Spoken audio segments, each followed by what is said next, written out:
यीशु मसीह में मैं परमेश्वर का धन्यवाद करता हूं कि आप और मैं आज जीवित हैं, सेहतमंद हैं और इस योग्य हैं कि परमेश्वर की जो हमारा सृष्टिकर्ता है आराधना कर सकें।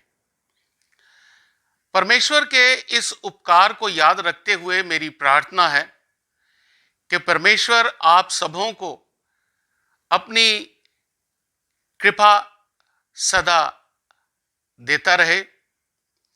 प्रभु आपकी इच्छा के अनुसार हमारे जीवन को भलाई में अच्छी सामर्थ्य देवे और हम अपने जीवन के घमंड और अभिमान को त्याग सकें।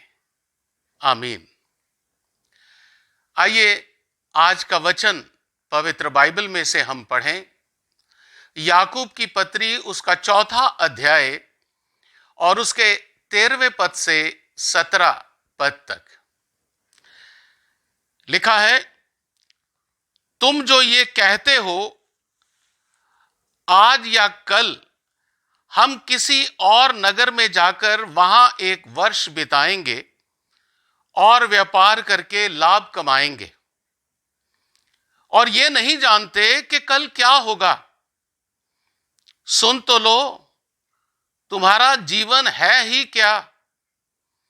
तुम तो भाप के समान हो जो थोड़ी देर दिखाई देती है फिर लोप हो जाती है।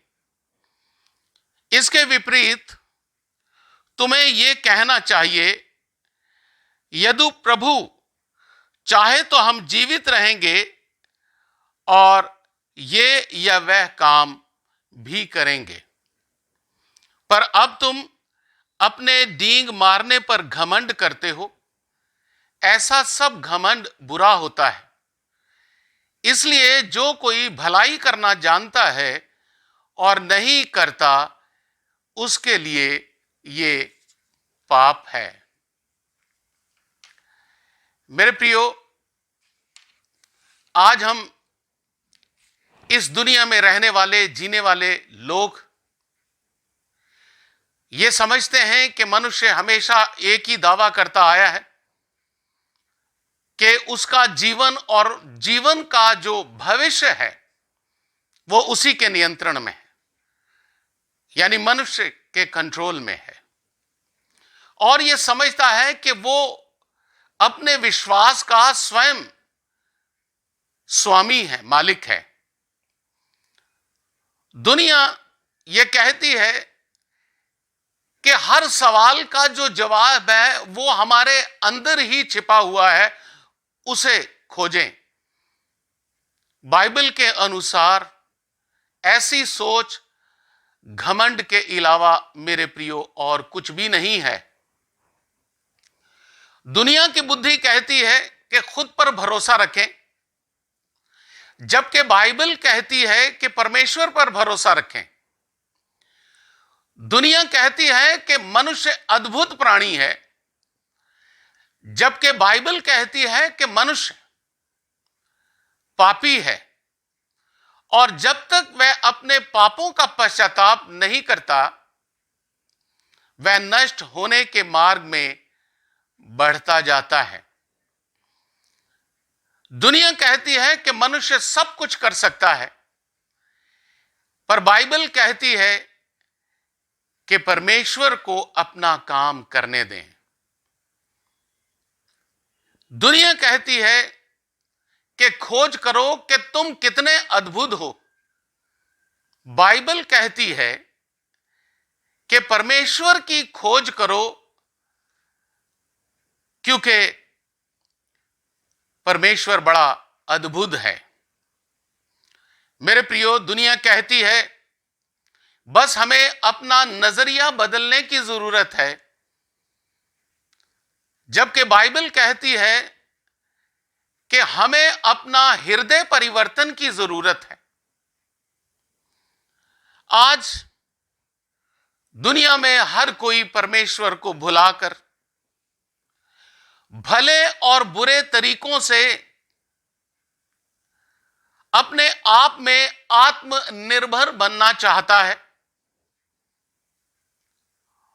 और भले या बुरे दोनों तरीकों से जब हम कोशिश करते हुए आत्मनिर्भर बनते हैं, तो जानिए ये परमेश्वर की दृष्टि में पाप है।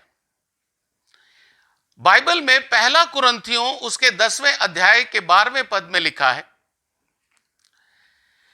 इसलिए जो समझता है कि मैं स्थिर हूं, वह चौकस रहे कि कहीं गिर ना पड़े।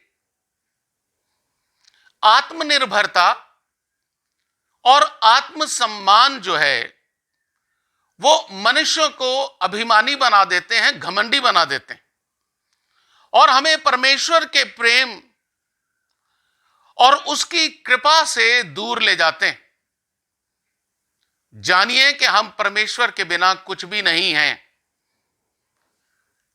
जीवन की अनिश्चितता या अनसर्टेनिटी को पहचानने में हम असफल हो जाते हैं जब हमारे अंदर घमंड और अभिमान आ जाता है। वचन में कहा गया है कि तुम्हारा जीवन है ही क्या? तुम तो भाप के समान हो, जो थोड़ी देर दिखाई देती है फिर लोप हो जाती है। इस सच्चाई को ध्यान में रखते हुए हमें अपने जीवन को समझना है कि कहीं हम अपने आत्मनिर्भरता में घमंडी तो नहीं हो गए, या हमने जो कुछ प्राप्त किया है उसमें हमें कुछ घमंड तो नहीं हो गया, या हमारे पास जो कुछ हमने इकट्ठा किया है उसमें हमें घमंड तो नहीं हो गया है। देखिए, परमेश्वर की इच्छा के प्रति विनम्र आज्ञाकारिता ही एक समझदारी का मार्ग है, रास्ता है।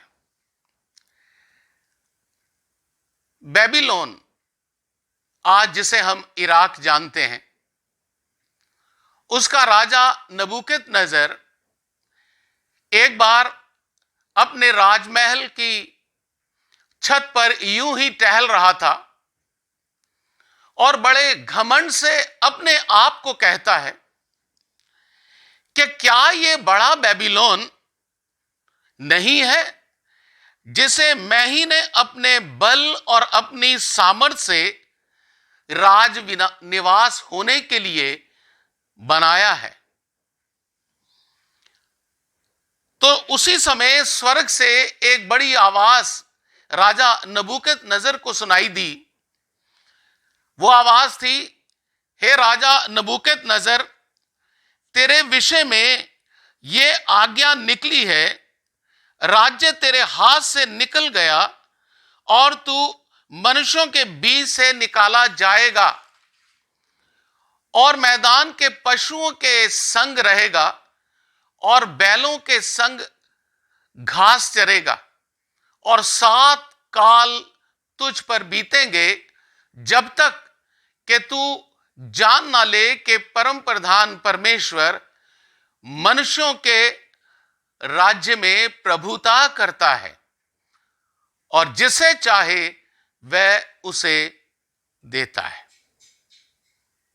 अर्थात परमेश्वर ही है जो हमारे जीवन को सामर्थी बनाता है, आशीषें प्रदान करता है, जो जीवन देता है, जीवन की सांसें देता है।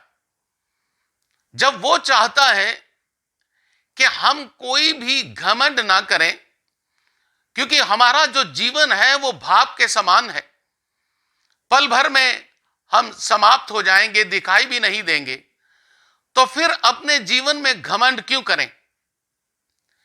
हमें जो कुछ भी मिला है इसलिए परमेश्वर ने दिया है कि हम सब भलाई करें, दूसरों का भला चाहें और हमारे जीवन से किसी को भी कष्ट ना हो और हम किसी दूसरे के कष्ट से अपने आप को सुखी ना बनाएं।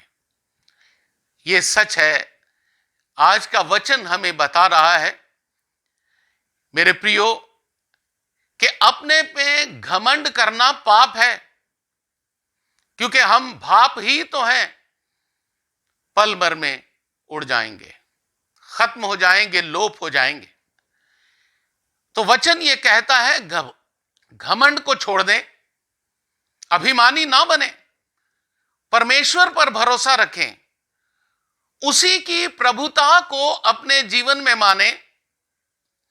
और जब आप अपने घमंड को, अपने अभिमान को त्याग कर परमेश्वर की प्रभुता को स्वीकार करेंगे, तो आपके जीवन में आनंद, संतुष्टि, संतोष, प्रेम और धन्यवाद बना रहेगा।